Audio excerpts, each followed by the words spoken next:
ஈரோடு கிழக்கு சட்டமன்ற இடைத்தேர்தலானது விரைவில் வரப்போகுது. சமீபத்தில் ஈரோடு கிழக்கு எம்எல்ஏவாக இருந்த ஈவிகேஎஸ் இளங்கோவன் அவர்கள் காலமாயிருந்தார். இதன் காரணமாக விரைவில் இடைத்தேர்தல் வரப்போகுதுன்னு சொல்கிறாங்க.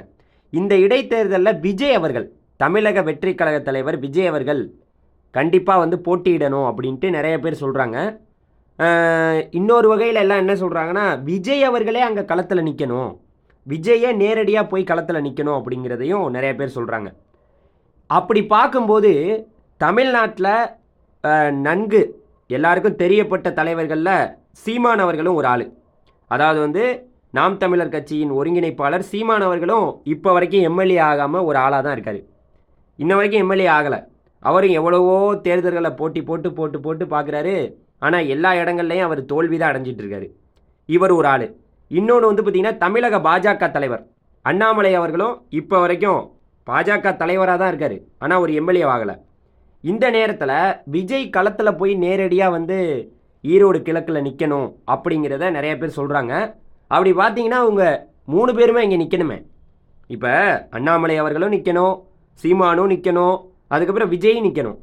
அதுக்காகத்தான் அரசியல்வாதிகள் எப்போவுமே, அதாவது விஜயா இருக்கட்டும், சீமானாக இருக்கட்டும், அண்ணாமலை அவர்களாக இருக்கட்டும், யாருமே பார்த்திங்கன்னா ஒரு தோல்வியை சந்திக்கணும், தான் நின்று ஒரு இடத்துல தோற்று போயிட்டோம் அப்படிங்கிற ஒரு பெயரை தம் மேலே சுமத்திக்கணும்னு நினைக்க மாட்டாங்க.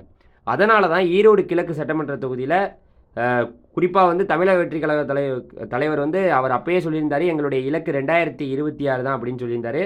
அவர் போட்டியிடுவதற்கான வாய்ப்பு, அதாவது தமிழக வெற்றி கழகம் போட்டியிடுவதற்கான வாய்ப்பு மிக மிக குறைவு தான். ஆனால் சீமான் அவர்கள் அந்த இடத்துல நிற்கலாம். இப்போ சீமான் அவர்கள் பார்த்திங்கன்னா அவர் தான் சொல்கிறாரு, நான் பார்த்திங்கன்னா பல மடங்கு நான் நின்றுக்கிட்டே இருக்கேன் தேர்தல்னு. அவரே ஒரு இடத்துல நிற்கலாமே, அந்த இடத்துல நிற்கலாமே, ஈரோடு கிழக்கில் நிற்க மாட்டார். அதே போல் அண்ணாமலை அவர்களும் நிற்கலாம். அண்ணாமலை அவர்கள் தற்போது வரை பார்த்திங்கன்னா அரசியலில், தமிழக அரசியலில் தான் இருக்கார். இப்போ வேற போய் வெளிநாடுலலாம் படிச்சுட்டு வந்தார். இப்போ அவர் நிற்கலாம்ல அண்ணாமலை. ஸோ அதனால் நம்ம ஒன்று புரிஞ்சுக்கணும், இது பார்த்திங்கன்னா அரசியல்வாதிகள் அந்த இடத்துல நின்று வெற்றி பெற்றிருக்காங்கன்னா இப்போ நீங்கள் சொல்லலாம், சீமான் நிற்கிறாருங்க, அண்ணாமலை நிற்கிறாருங்க அப்படின்னு. இதில் விஜய் அவர்களை இங்கே களத்தில் இறக்கி விடுறதுக்கு நிறைய பேர் வேலை பார்க்குறாங்க. ஆனால் விஜய் அவர்கள் கண்டிப்பாக இந்த தேர்தலை புறக்கணிப்பதற்கான வாய்ப்பு தான் ரொம்ப அதிகமாக இருக்குது. ஏன்னா 2026 தான் நம்ம சொல்லியிருந்தோம், அது மாதிரி 2026 நிற்போம் அப்படின்னு. அண்ணாமலை அவர்களும் சீமான் அவர்களும் தான் இப்போ இங்கே போய் களத்தில் நிற்கணும். காரணம் என்ன தெரியுமா, இவங்க 2 பேரும் தானே ரொம்ப நாளாக அரசியல்வாதியாக இருக்காங்க. இன்ன வரைக்கும் ஒரு அரசியல்வாதியாக தான் இருக்காங்க, ஒரு எம்எல்ஏவாக கூட ஆகலை. இவரும் ஆகலை, அண்ணாமலையும் ஆகலை, சீமானும் ஆகலை. சீமான் அவர்கள் இதெல்லாம் தக்க வச்சுக்கிட்டானே, இந்த வாய்ப்பெல்லாம் நிறுத்தி அந்த இடத்துல வெற்றி பெறாரான்னு பார்ப்போமே.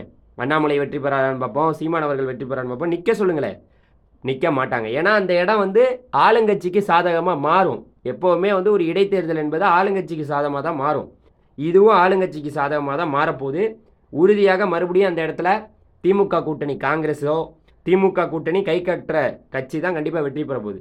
அதிமுக ரேஸ்லே இல்லை. அதிமுக ஏற்கனவே தென்னரசை நிறுத்தியிருந்தாங்க. இப்போ இந்த வாட்டி யாரையுமே நிறுத்த போகிறதில்ல. அவங்களும் விலகுவதற்கான வாய்ப்பு இருக்குது. விக்கிரவாண்டியிலேயே அவங்க தேர்தலை புறக்கணிச்சிருந்தாங்க. அதே போல் ஈரோடு கிழக்கு சட்டமன்ற இடைத்தேர்தலையும் அவங்க புறக்கணிப்பதற்கான வாய்ப்புகள் இருக்குது. அதனால் இந்த மாதிரி நிறைய பிரச்சனைகள் இருக்குது.